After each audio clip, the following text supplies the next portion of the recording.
ኢትዮጵያ ውስጥ የብሔር ጭቆና የለም የሚል ትርክት ነው እየሰማን ያለነው። መንግስትም ጭምር ይሄ የብሔር ጭቆና የሚባል ነገር በኢትዮጵያ ውስጥ የለም ይላል። ኢትዮጵያ ውስጥ ብሔር ጭቆና ከሌለ አንዱ ጋር ርስት ሌላው ጋር ጭሰኝነት እንዴት መጣ? ባሪያ የሚታፈስበት ህዝብ አልነበረም ወይ?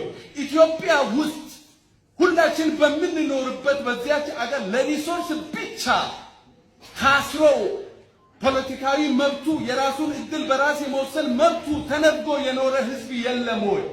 እነዚህ አሃዳውያን ያንን የሚነግራቸው የለም። መንግስትም ጭምር ያንን እያቀነቀነ ይገኛል። ጨቋኝ የነበሩ መሪዎችን የወላይታን ህዝብ ወደ 100,000 የሚሆነውን የገደለውን የጨፈጨፈውን 150,000 በባርነት ወስዶ የት እንዳደረሰ የማይታወቀውን አፄ ምኒልክን የሚያወድስ ያንን የሚያወድስ መንግስት በአሁኑ ሰዓት በኢትዮጵያ እየተፈጠረ ነው። በሌላ በኩል ደግሞ የኦሮሞን ህዝብ የጨፈጨፈውን የገደለውን ያንን ከኦሮሞ የወጣ ከተጨቋኝ መደብ ከ1950ዎቹ ጀምሮ ከሜጫ ቱለማ ምስረታ ጀምሮ ይታገሉለት የነበረው መብትና ነፃነት ገፎ በአሁኑ ሰዓት ምኒልክን ለማንገስ ቤተ መንግስት ውስጥ የምኒልክን ሐውልት እያቆመ ያለ መሪ ነው ኢትዮጵያ ውስጥ የተነሳው። ይህ ብቻ አይደለም። አንድ ገብሩ ታረቀ የተባለ ፕሮፌሰር የጻፈው ነገር ልንገራችሁ። አንዱ የብሔር ጭቆና ኢትኒክ ፕሮፋይሊንግ ነው። ያ ጸሐፊ ሸዋዎች እንዲህ ይላሉ ይላል። ኦሮሞ ኢዝ አኒማል፣ እሱ በሌላ ስም ይጠራል። ኦሮሞ ኢዝ አኒማል፣ ወላሞ ኢዝ ስሎዝፉል፣ ትግሪያንስ አር ፍላይቲ፣ ጉራጌ አር ቲፍ፣ ዘጎጃሜ አር ትሪቸረስ፣ ዘጎንደሬ አር ፕራውድ ይላል። ዜን ፓወር ሪዛይድስ ኢን አወር ሃንድ ይላል። ይሄ ኢትኒክ ፕሮፋይሊንግ የጭቆናው ዋና መሰረት አይደለም ወይ? ኢንዲቪዥዋል ራይት የግለሰብ መብትን የገፈፈ ያዋረደ ብሎ ነው አሃዳውያን የሚናገሩ። ነገር ግን ኢንዲቪዥዋል ራይት ኢህአደግ በዚህ ፌዴራሊዝም ላይ የተቀመጠው ምንድን ነው? የኢንዲቪዥዋል ራይት በሕገ መንግስቱ ከተጠበቀ በኋላ ብቻውኑ ኢንዲቪዥዋል አይላንድ አይደለም ከማህበረሰብ ጋር መብቱ ይከበራል ተብሎ የግሩፕ መብቶች ተከብረዋል።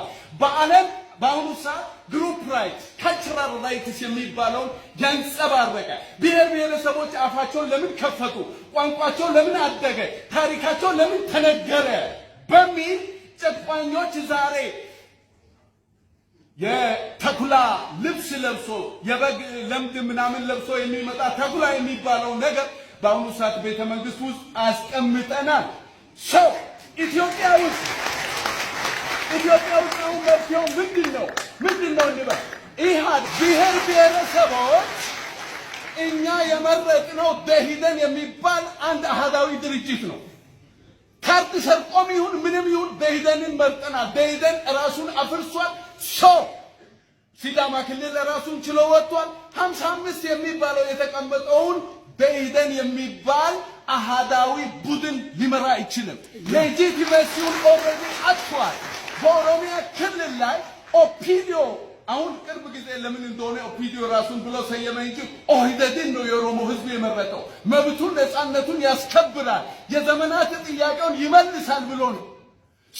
ራሱን ካከሰመ ወንበሩ ጭምር መክሰም አለበት።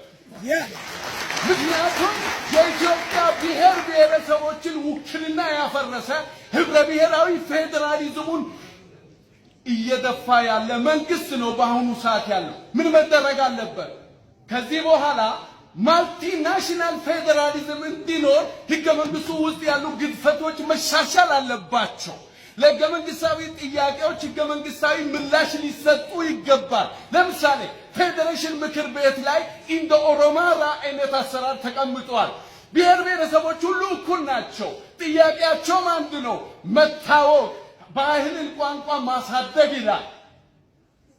አንድም የተለየ ጥያቄ የለም። የቁጥር ልዩነት አለ። ነገር ግን አንዱን ብሔረሰብ በአንድ ሰው ወክሎ ፖፑሌሽንን አምጥቶ ዲሞግራፊክ ዲክታተርሺፕ ያመጣው የፌዴሬሽን ምክር ቤት ጉዳይ ሊታይ ይገባል። ልክ አሜሪካ ውስጥ እንዳለው 50 ስቴት ትንሹም ትልቁም ሁለት ጣት እንዳለው ሁለት መሆን አለበት የሚል ጽኑ አቋም አለኝ።